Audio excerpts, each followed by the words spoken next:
Hello everyone, welcome to this video, and in this video I'm going to show you how you can hide your likes on Twitter.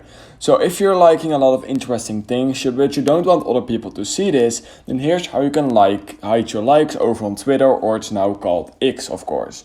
So in order to do this, all we need to do is click on your profile right here. Then what we're going to do is we're going to open this tab at Settings and Support, and we're going to click on Settings and Privacy. Now what we're going to do is we're going to click on Privacy and Safety, and we're going to click on audience and tagging, and what we're going to do is we're going to enable protect your posts. Why are we going to click on protect your posts? Well, there is no actual feature in order to hide your likes over on Twitter. There's just no way to disable it.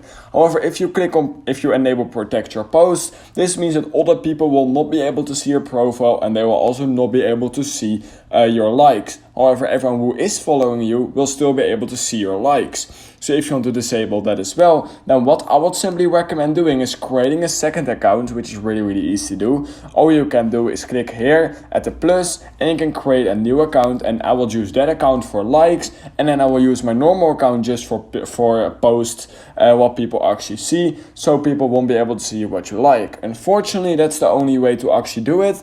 So if you learned something from this video, and if you found this tutorial helpful, then I would really appreciate it if you could like this video, subscribe to my channel, and I hope I will see you in my next YouTube tutorial video.